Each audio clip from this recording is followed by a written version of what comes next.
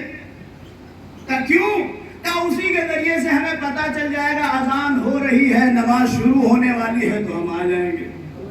تو دیکھیے رسول نے اس کی بھی اجازت نہیں دی۔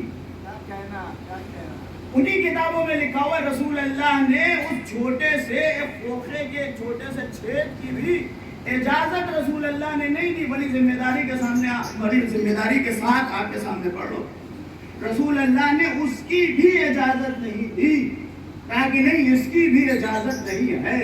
تو دیکھیے اگر سد ابواب میں دروازوں کے بند کرنے میں یہ مصلحت ہوتی کہ لوگوں کا آنا جانا زیادہ رہے گا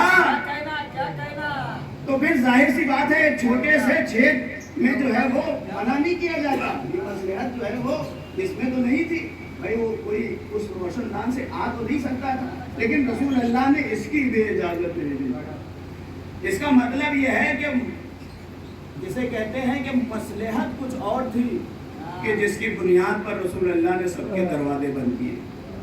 اب ایک چیمگوئیاں شروع ہوئی، ایسا کیسے ہو سکتا ہے اور ویسا کیسے ہو سکتا ہے، اور یہ تو خاندان بازی ہے، یہ تو قبیلہ پرستی ہے، یہ تو اپنے بھائی، یہ ساری باتیں ہوگی نہیں ہوگی۔ بیٹھ کر کے مسئلے آپ جائیں گے، اعتراض کر دیں گے اور کہہ دیں گے کہ ایسا کیسے اور ویسا کیسے، اور غور سے سنیں گے عزیزان محترم، بیٹھ کر کے چیمگوئیاں ایسا کیسے ہو گیا اور ہم نے خوفے کی اجازت مانگی اور وہ بھی نہیں ملا اور وہ بھی نہیں ملا، اب جا کر کے اعتراض کر دیں گے اور صبح کہہ دیں گے اور شام کو کہہ دیں گے۔ یہ ساری باتیں ہو رہی تھی، اس مسئلے پہ ڈسکشن ہو رہا تھا۔ وَجَاءَكَ فِي هَذِهِ الْحَقِّ، میں جو تاریخ پڑھ رہا تھا تو میں نے سوچا کہ بھائی مدینے میں پینے کی بہت ساری جگہیں ہیں،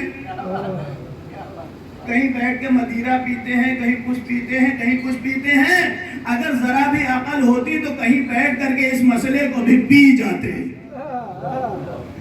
مگر پی نہ سکے کیونکہ پی لے گا ایک گھونٹ تو کرنے لگے گا قے، لہذا آ گئے اور آ کر کے کہنے لگے یا رسول اللہ یہ تو بڑا غلط ہوا، اور یہ بتائیے کہ یہ آپ نے اپنی طرف سے کیا یا خدا کی طرف سے کیا؟ تو جبین رسالت پہ بل پڑ گئے۔ میرا رسول فرماتا ہے کہ سنو، ما ينطق عن الهوى ان هو الا وحی یوحی، میں کوئی کلام ہی نہیں کرتا جب تک کہ وحی نہ ہو جائے۔ معلوم ہوا مصلحت وحی کے تحت دروازہ ان کا بند کروایا گیا اور علی کا دروازہ کھلا رکھا گیا۔ جیسے ہی جبین رسالت پہ بل آئے، غضب رسالت ظاہر ہوا اور مصلحت خداوندی واضح کی گئی تو وہ لوگ پیچھے ہٹ گئے، کہنے لگے اب تو کچھ کہا نہیں جا سکتا، پیچھے ہٹ گئے۔ میں تو یہ تاریخ پڑھ رہا تھا، میں بھی پیچھے ہٹا، مگر یہ کہتے ہوئے پیچھے ہٹا کہ جو مسجد میں اپنے لیے دروازہ نہ کھلوا سکے وہ ہمارے لیے باب جنت کیا کھلوائے گا؟ صلوات پڑھتے محمد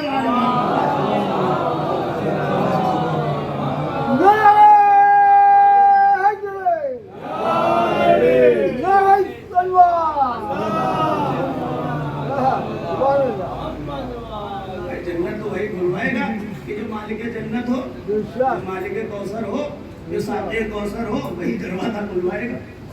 وَجَاءَكَ فِي هَذِهِ الْحَقِّ، اور ان داستانوں کے ذریعے حق واضح ہوتا ہے، حق واضح ہوتا ہے۔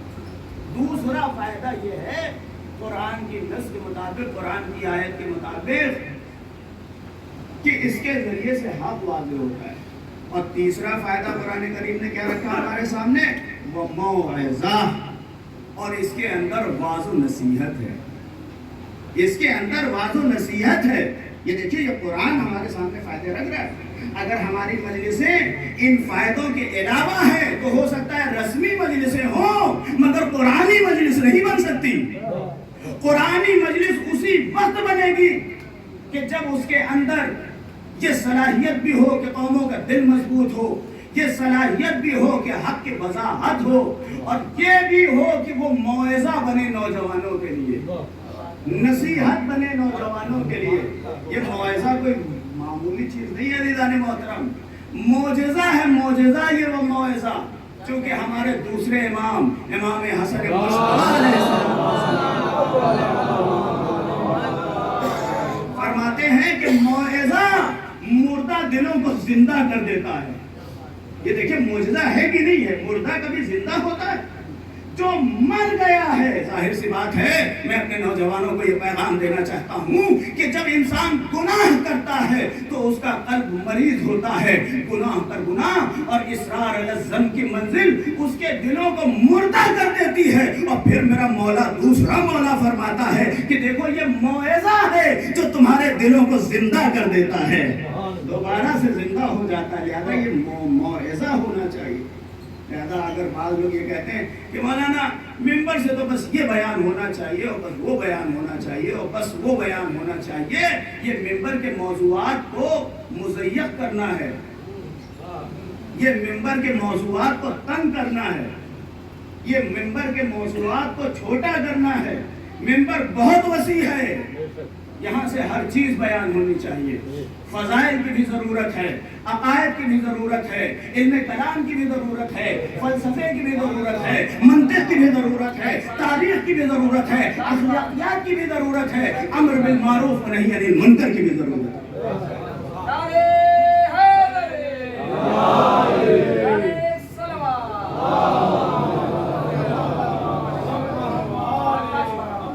مولانا فلسفہ تو بڑا گاڑھا علم ہے، بڑا گاڑھا علم ہے، انسان الجھ جاتا ہے۔ تو دیکھیے فلسفہ الجھی ہوئی گتھیوں کو سلجھانے کا نام ہے، گتھیوں کو الجھانے کا نام نہیں ہے۔ اور اگر صاحب منبر سلونی کے منبر سے علم نہ پڑھا جائے گا تو کیا ابو جہل کا پیغام عام کیا جائے گا؟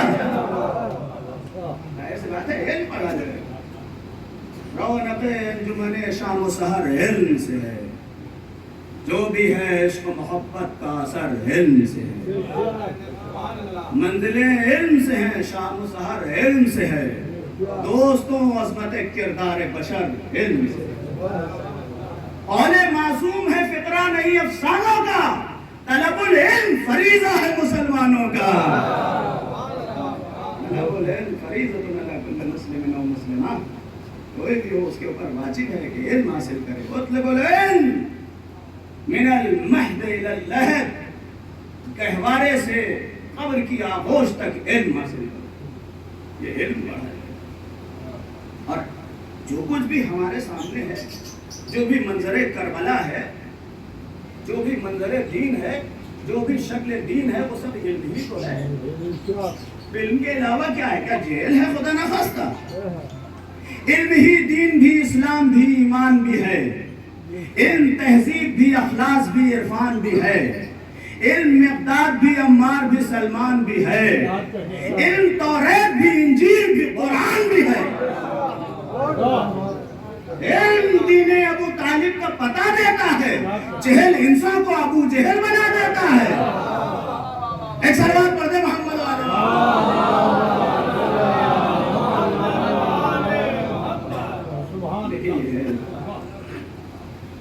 سبب بندگی حمزہ و جعفر بھی یہی۔ اب دیکھیے شکلیں دیکھیے علم کی، اور منزلیں دیکھیے علم کی، اور رفعتیں دیکھیے علم کی، اور بلندیوں کے آسمان دیکھیے علم کی۔ سبب بندگی حمزہ و جعفر بھی یہی سمراد علم۔ سبب بندگی حمزہ و جعفر بھی یہی، صبر زہرا بھی یہی، ضربت حیدر بھی یہی۔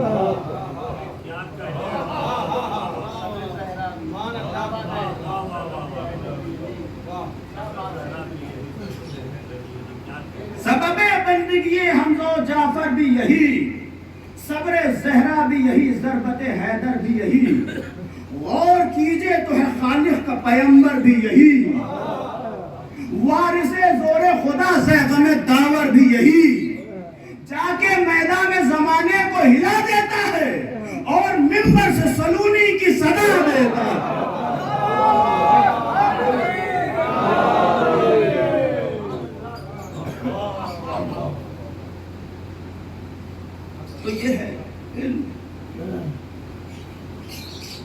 اور فرق دیکھیں گے آپ جاہل میں اور عالم میں کیا ہے.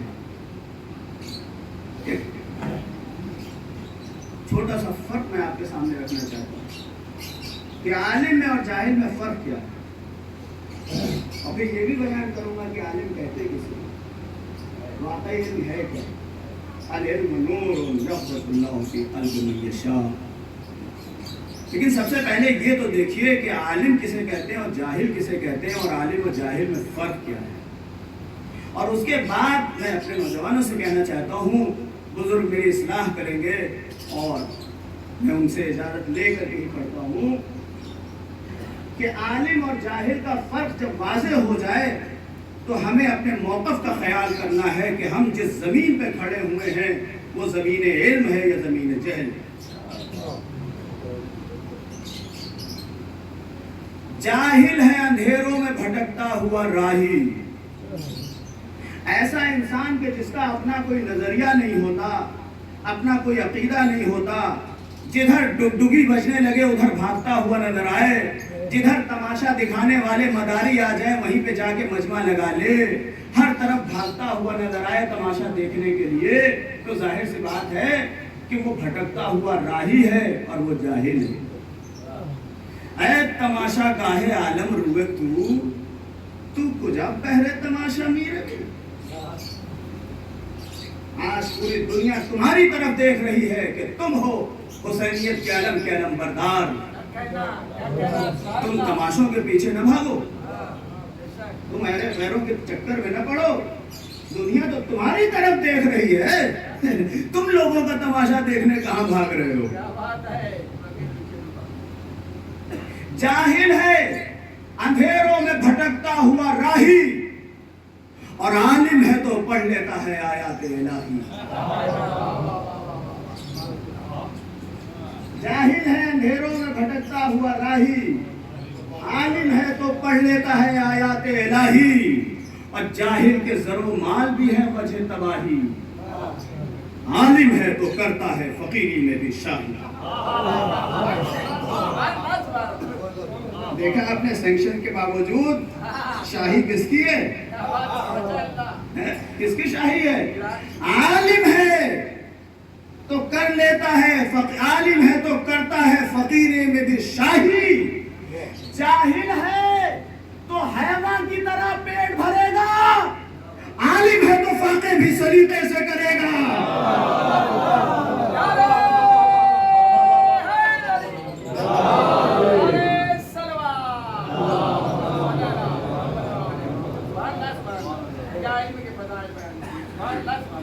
کہنے کا مقصد ہی یہ ہے کہ کسی قوم کی جہالت اس بات سے بھی ناپی جا سکتی ہے کہ جب کھانا عام ہو اور لوگ چلے جائیں تو جھوٹی ہوئی پلیٹوں کے ذریعے سے، گرے ہوئے پانی کے ذریعے سے، دسترخوان کی بے حرمتیوں کے ذریعے سے سمجھا جا سکتا ہے کہ عالم مجمع کھا کر کے گیا ہے یا جاہل مجمع کھا.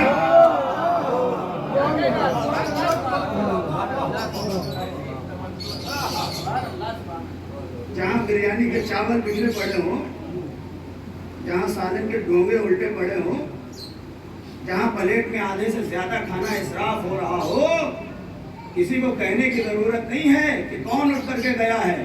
یہ سب خود گواہی دیں گے. کوئی جاہل لوگ بیٹھے تھے.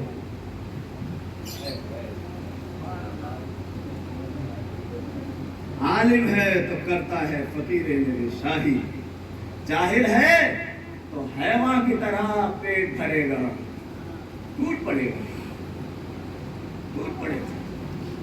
اور عالم ہے تو فاقے بھی سلیقے سے. یہ ہے تو علم پڑھا جائے گا. مولانا آپ ہی کو یہ سوچیے، اس سے پہلے کے علماء کیا پڑھتے تھے؟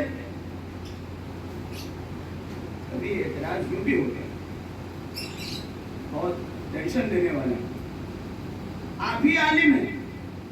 آج ہی کے زمانے کے کچھ علماء کو یہ سوچی ہے کہ تبلیغ ہونا چاہیے، نماز پڑھی جائے، روزہ پڑھا جائے. آپ ہی کو سمجھ میں. اور پہلے کے علماء جو عقائد پڑھتے تھے وہ خالی فضائل پڑھتے تھے، وہ خالی علم کلام پڑھتے تھے، وہ آپ کو نہیں سمجھ میں آتے. تو وہ صحیح ہے کہ آپ صحیح ہیں؟ کبھی کبھی ایسے بھی جو ہے وہ کہنے کی کوشش کی. بھائی پہلے کے علماء تو صرف یہی پڑھتے تھے. آپ کو کیا ہے، نئے نئے آئے ہیں، میں اپنی بات ہی کروں، میں تو ایک چھوٹا سا طالب علم ہوں، لیکن بعض نوجوان اس بات کو کہتے ہیں. دیکھیے میں نے ساری باتیں کہی، ہر چیز بیان ہونے کی ضرورت ہے، اور عالم کہتے ہی اسے ہیں کہ جو زمانے کی نبض پہ ہاتھ رکھنا جانتا ہو، جو یہ جانتا ہو کہ کب کس چیز کی زیادہ ضرورت پڑنے والی ہے میرے معاشرے کو، اس اعتبار سے چلتا ہے. جی انسان کا گھر ہے اچھا بھرا ہوا گھر، ہر وسائل اور ہر آسائش کی چیزیں اس کے گھر کے اندر موجود ہیں، آرام سے بیٹھا ہے، مگر مصیبتیں کبھی بتا کر کے نہیں آتی ہیں. لوگ کہتے ہیں وقت خراب ہوتا ہے تو اونٹ پہ بیٹھے ہوئے آدمی کو بھی کتا کاٹ لیتا ہے. اونٹ پہ بیٹھے ہوئے تو بیچارے بیٹھے ہوئے ہیں، آسانی سے بیٹھے ہوئے ہیں، کوئی پریشانی نہیں ہے. ایک دم سے نوٹس آ گئی، فلاں صاحب نے آپ کے گھر پہ مقدمہ دائر کر دیا کہ وہ ان کا ہے. اب یہ پریشان کرے تو کیا کرے؟ اور ظاہر سی بات ہے کہ مقدموں کے حال آپ کو معلوم ہے کیا ہوتا ہے. کچہری کا حال، مقدموں کا حال، تاریخ پڑتی ہے. انہوں نے بھی ایک وکیل کیا اور مسلسل پیگیری اور مسلسل تاریخ پہ تاریخ، جیب خالی ہو گئی، بینک بیلنس زیرو ہو گیا، کنگال ہو گئے. اب کریں تو کیا؟ ابھی بھی موقع نہیں آیا، ابھی بھی جیتے نہیں ہے مقدمہ. اب انہوں نے دیکھا کہ سب سے مہنگی چیز گھر میں کیا ہے، اس چیز کو بیچ دیا. پھر دوسری چیز کی نوبت آئی، تیسری چیز کی نوبت آئی، اے سی بھی بک گیا اور کولر بھی بک گیا اور صوفہ سیٹ بھی بک گیا، اور ہر چیز دھیرے دھیرے دھیرے دھیرے یہاں تک کہ گھر کے برتن بھی بک گئے، سب کچھ بک گیا. لیکن بہرحال اللہ کے گھر دیر ہے اندھیر نہیں ہے، مقدمہ جیت گئے. اب جو مقدمہ جیتے انہوں نے پلٹ کر کے دیکھا اپنے گھر کو، تو گھر سنسان ہو گیا تھا. گھر کی پتیلیاں بھی غائب تھیں، برتن بھی غائب تھے، صوفہ سیٹ بھی غائب تھا، ہر وسائل زندگی غائب تھا. لہذا اب ضروری کیا ہوا کہ اب تو زمین جیت گئے، گھر جیت گئے، مقدمہ جیت گئے، اب ان ساری چیزوں کو دوبارہ لانے کی ضرورت ہے. دیکھیے جب وقت تھا تب یہی صحیح تھا کہ کسی صورت سے گھر بچایا جائے، لیکن جب گھر بچ گیا تو اب یہ دیکھنا ہے کہ وسائل گھر کیا کیا تھے ان کو دوبارہ سے لایا جائے. ایک زمانہ تھا کہ جب ہمارے عقائد پر حملہ تھا، لہذا ضروری تھا کہ فضائل بیان ہو، عقیدے بیان ہو، قوم کے درمیان اس چیز کو مضبوط کیا جائے. اور جب یہ مضبوط ہو گیا، علماء نے پلٹ کر کے دیکھا، نمازیں غائب ہو گئی، روزے غائب ہو گئے، حج غائب ہو گیا، خمس و زکات غائب ہو گیا، تو اب ضروری ہے کہ ان چیزوں کو دوبارہ سے لایا جائے. ایک صلوات پڑھ دیں محمد.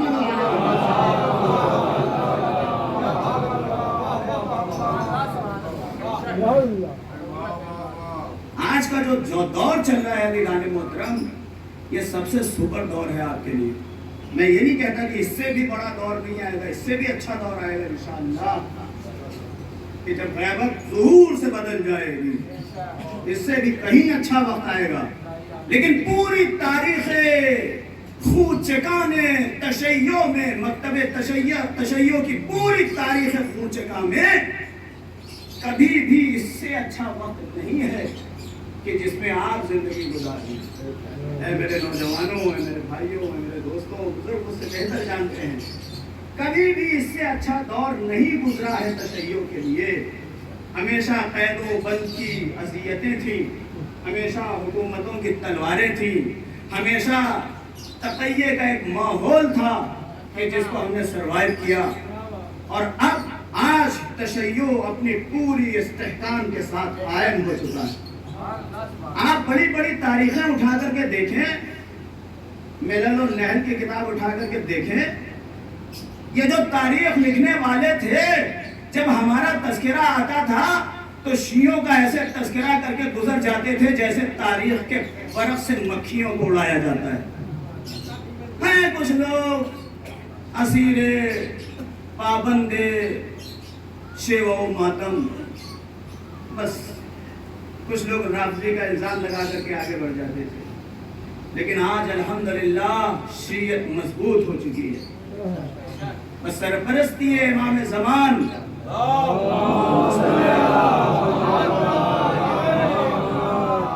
شریعت کو استحکام پہنچ چکا ہے، اور اب اس میں ہماری ذمہ داریاں بھی بڑھ جاتی ہیں میرے عزیزوں۔ آپ کے واٹس ایپ کے ذریعے سے، آپ کے فیس بک کے ذریعے سے، آپ کے انسٹاگرام کے ذریعے سے، ان ساری چیزوں کے ذریعے سے آپ کی ذمہ داری بڑھ جاتی ہے کہ آپ جو پوری دنیا آپ کے چہرے کی طرف دیکھ رہی ہے کہ یہ کون لوگ ہیں، دنیا پہچاننا چاہتی ہے، تو ظاہر سی بات ہے کہ اب ہماری زبان سے، اب ہماری انگلیوں سے کوئی ایسا جملہ نہ نکلنے پائے جو وہم تشیع کا سبب بنے، بلکہ عرفان پہنچانا ہے۔ صلوات پڑھتے ہیں محمد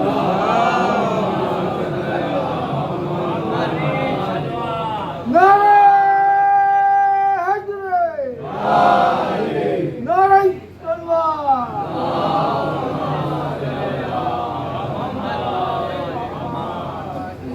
جزاکم اللہ، جزاکم اللہ۔ دیکھیے ہمارے کاندھوں پر دو فرشتے بیٹھے ہیں جن کی طرف قرآن نے بھی اشارہ کیا، اور مولائے متقیان نے دعائے کمیل میں بھی اشارہ کیا۔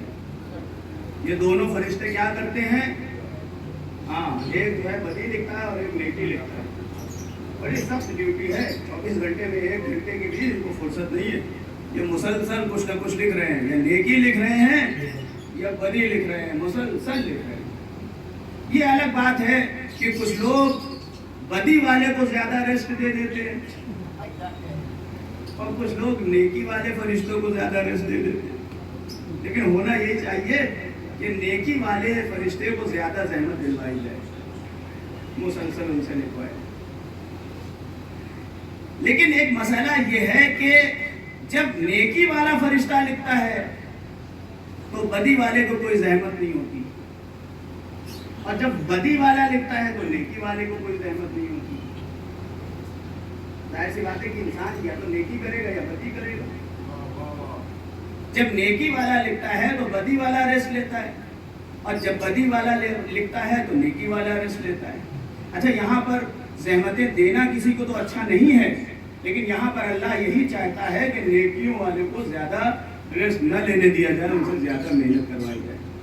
مگر بھلا ہو ہمارے ائمہ معصومین کا کہ انہوں نے بتایا کہ کیا تمہیں ہم ایک ایسا عمل بتائیں کہ جس میں دونوں کو ایک ساتھ زحمت ہو، دونوں فرشتوں کو ایک ساتھ زحمت ہو، دونوں ریسٹ نہ کر پائے، کوئی ایسا عمل بتائیں۔ اور ظاہر سی بات ہے کہ آپ سوچئے کہ یہ عمل نیک ہوگا یا بد ہوگا۔ اگر نیک ہوگا تو بدی والا ریسٹ لے گا، اور اگر بد ہوا عمل تو نیکی والا ریسٹ لے گا۔ مگر یہ کیا فرمایا جا رہا ہے کہ دونوں کے دونوں کو زحمت دی جائے؟ اے مولا وہ کون سا عمل ہے؟ کہا کہ جب مجمع مل جل کر کے ہمارے اوپر صلوات پڑھتا ہے،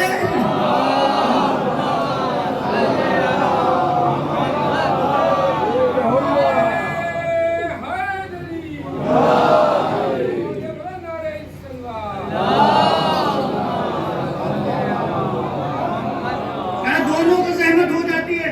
کہا وہ کیسے؟ کہا وہ تو نیکیاں لکھتا ہے، ثواب، صلوات کا ثواب لکھتا ہے۔ کہا دوسرا کیا کرتا ہے؟ کہا دوسرا تمہارے گناہوں کو مٹانے لگ جاتا ہے۔ ایک صلوات پڑھتے محمد والے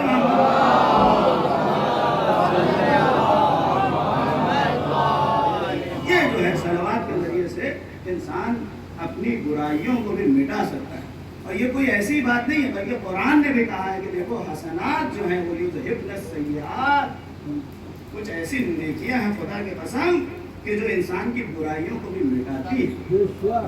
اور قرآن نے بھی کہا فَمَن يَعْمَلْ مِثْقَالَ ذَرَّةٍ خَيْرًا يَرَهُ وَمَن يَعْمَلْ مِثْقَالَ ذَرَّةٍ شَرًّا يَرَهُ۔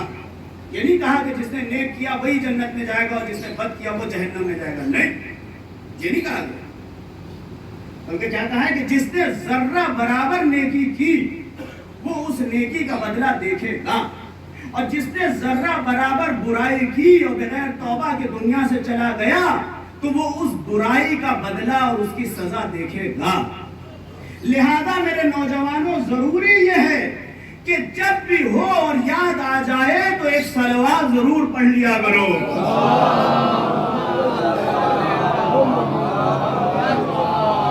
اس سے کیا ہوگا کہ کچھ نیکیاں تمہاری بڑھ جائیں گی اور کچھ برائیاں تمہاری گھٹ جائیں گی.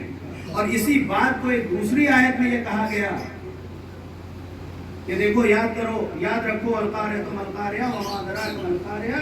اور پھر آگے جا کر کے کیا ہے؟ فمن خفت موازینہ فمن ثقلت موازینہ فهو فی عیشۃ راضیہ واما من خفت موازینہ فامہ ہاویہ.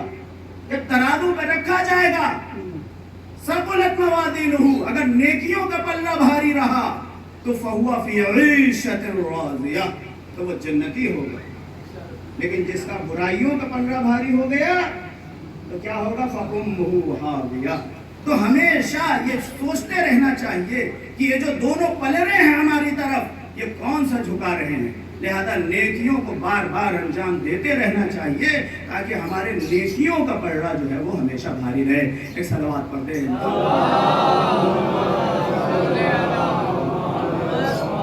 محترم، فائدے کیا کیا بیان ہوئے؟ ایک فائدہ تو یہ بیان ہو گیا کہ اس کے ذریعے سے دل مضبوط ہوتا ہے. وَجَاءَكَ فِي هَٰذِهِ الْحَقِّ، اس کے ذریعے سے حق واضح ہو جاتا ہے. اور تیسرا فائدہ یہ ہے کہ وہ موعظہ بننا چاہیے، یہ نصیحت بننا چاہیے. کیوں؟ کیونکہ نصیحتیں انسان کے دلوں کو جلا بخشتی ہیں، مردہ دلوں کو زندہ کر دیتی ہیں. لہذا یہ نصیحت بننا چاہیے. وَذِكْرَىٰ لِلْمُؤْمِنِينَ، اور چوتھا فائدہ یہ ہے کہ یہ یاد دہانی ہے. بار بار یاد دلانا پڑتا ہے. جب کسی نوجوان سے اس کا بوڑھا سرپرست یہ کہتا ہے کہ تمہیں معلوم نہیں کہ تم کس خاندان کی فرد فرید ہو، تم کس گھر خانوادے کے چشم و چراغ ہو، تمہیں ایسے لوگوں کے ساتھ نہیں بیٹھنا چاہیے، تو آپ کو پتا ہے کہ اس کے اندر ایک شخصیت رونما ہوتی ہے. وہ جب اپنے باپ دادا کی عظمتوں کو سمجھتا ہے تو ہر جگہ بیٹھنے سے گریز کرتا ہے. اسی کو کہتے ہیں یاد دہانی، اسی کو کہتے ہیں ذکریٰ للمؤمنین.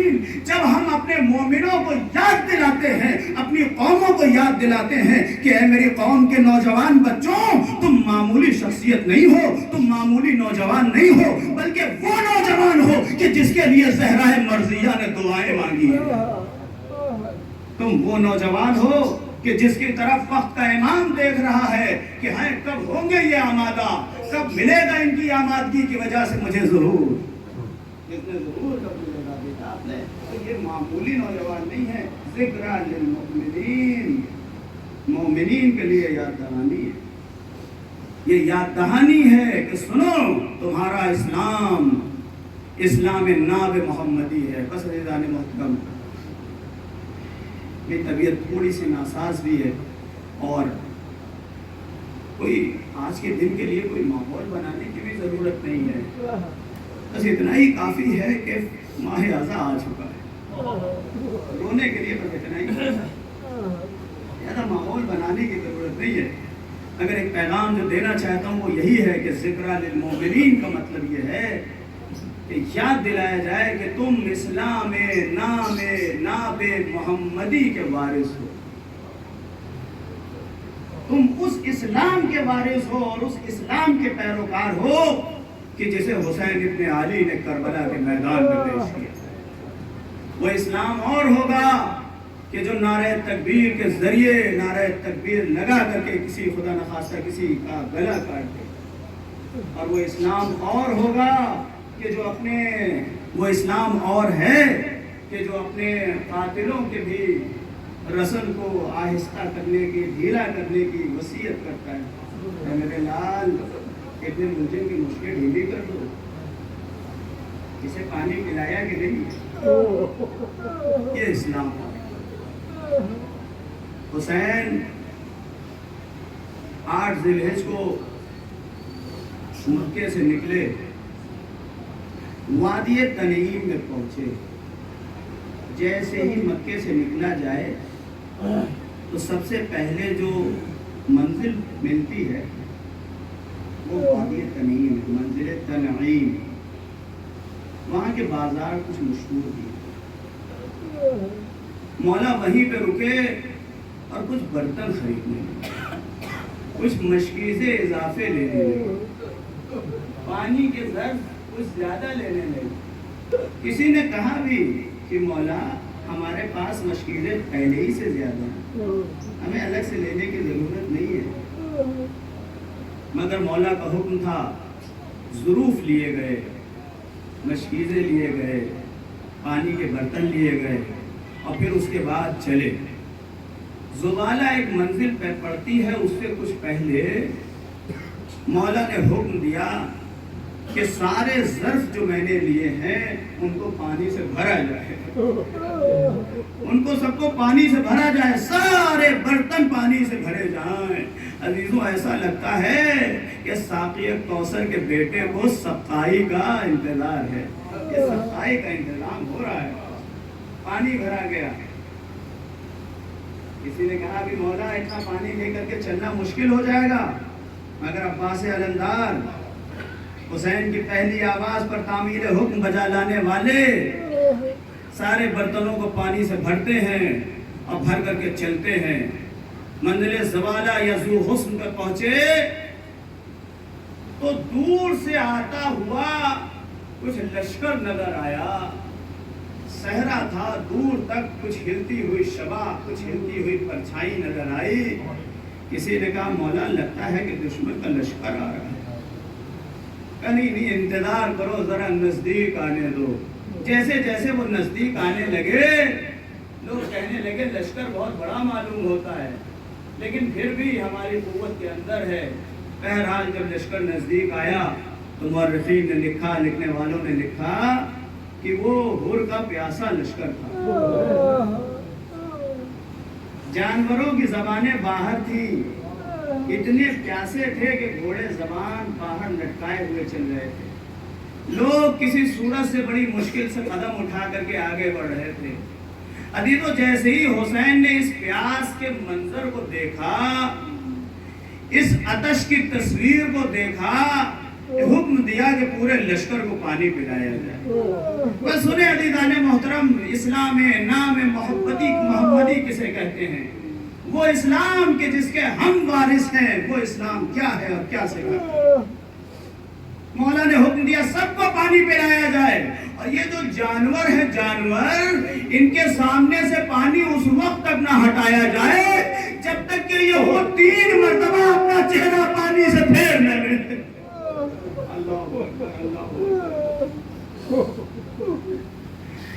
راوی کہتا ہے کہ میں پیاس کے غلبے سے اتنا پریشان ہو گیا تھا کہ اپنے لشکر سے دور رہ گیا، میرے اندر چلنے کی سکت نہیں تھی، میرا لشکر تو آگے آگے چل رہا تھا مگر میں پیچھے رہ گیا تھا، بڑے دھیرے دھیرے آگے بڑھتا تھا، کبھی گرتا تھا، کبھی اٹھتا تھا، سامنے دھواں سے لگتا تھا کچھ ہے نہیں، بس میری جان پیاس سے نکل جائے گی۔ راوی کہتا ہے اسی اثنا میں مجھے کچھ دکھائی دیا کہ نہیں، کچھ لوگ ہیں کہ جو پانی پلا رہے ہیں۔ جیسے میں نے دیکھا کہ پانی پلا رہے ہیں، دل میں خیال آیا بڑے کریم لوگ ہیں، اس صحرا میں خون سے بھی زیادہ قیمتی پانی ہوا کرتا ہے، مگر یہ پانی پلا رہے ہیں، کسی صورت سے مجھے آگے بڑھنا ہے، ان کے درمیان پہنچنا ہے تو مجھے پانی مل جائے گا۔ وہ کہتا ہے میں آگے بڑھنے لگا، تیزی سے آگے بڑھنے لگا، کبھی گرتا تھا، کبھی اٹھتا تھا، کبھی سنبھلتا تھا، آگے بڑھتا تھا کہ ایک مرتبہ میری طاقت نے جواب دے دیا، میں گر گیا۔ میں نے کھلی آنکھوں سے دیکھا کہ ایک کریم اپنے ہاتھوں میں پانی لے کر کے آگے بڑھ رہا ہے، ایک کریم اپنے ہاتھوں میں پانی لے کر کے آگے بڑھ رہا ہے، اور میرے پاس آیا، مشک کا دہانہ کھولا، اے بھائی تو بڑا پیاسا معلوم ہوتا ہے، تو اس سے چلا نہ جائے گا، پہلے مجھ سے پانی پی لے۔ عزیزوں، اس نے پانی گرانا شروع کیا۔ وہ کہتا ہے پیاس کا غلبہ ایسا تھا، میں چلو کہیں بناتا تھا، پانی کہیں گرتا تھا، پانی کہیں گرتا تھا، چلو کہیں بناتا تھا۔ وہ کریم بیٹھ گیا، اے بھائی پریشان نہ ہو، اس نے ایک ہاتھ سے مشک کا دہانہ پکڑا، ایک ہاتھ سے اپنا چلو بنایا، میرے ہونٹوں سے لگایا۔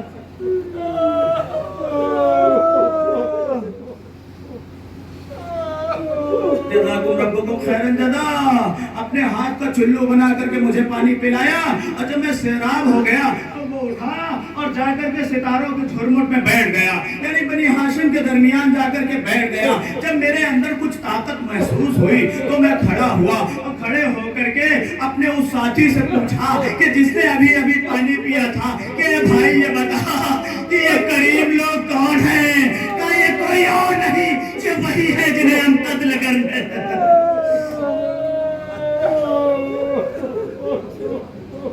کوئی اور نہیں ہے، یہ وہی ہے کہ جنہیں ہم قتل کرنے آئے ہیں۔ اللہ اکبر، دیکھیں یہ ہے اسلام، یہ ہے اسلام محمدی، یہ وہ دین ہے کہ جس کے ہم ورثدار ہیں، جس کے ہم علمبردار ہیں، یہ وہ دین ہے کہ جس کو ہم نے سینے سے لگا رکھا ہے۔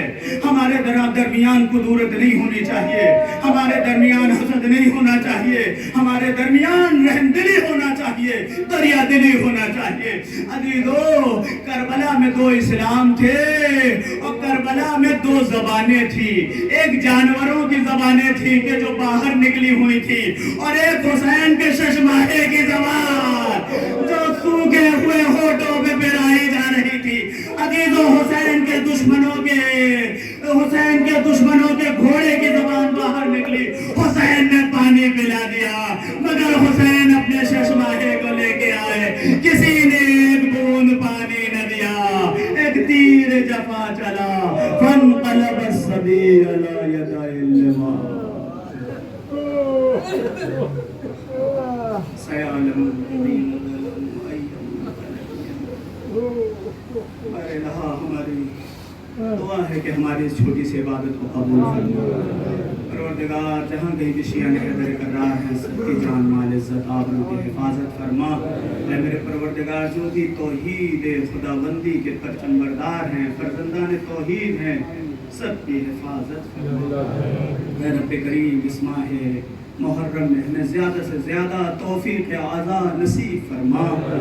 اے میرے پروردگار، یوسف زہرا منتقم خون حسینی امام زمانہ کے ظہور میں تعجیل فرما، ہم کو ان کے آوان و انصار میں شمار فرما۔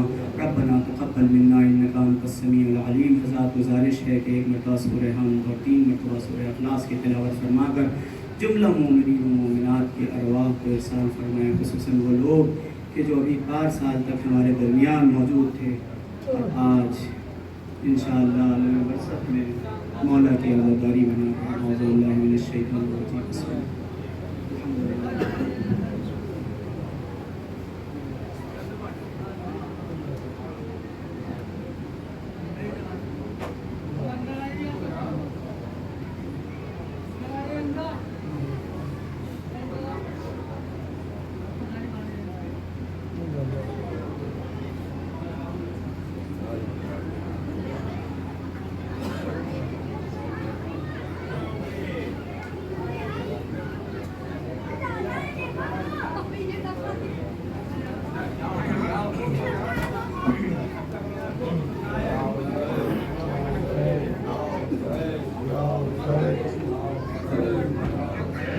ماتمدار اندر آ جائیں، ماتمدار ماتمی اندر آ جائیں۔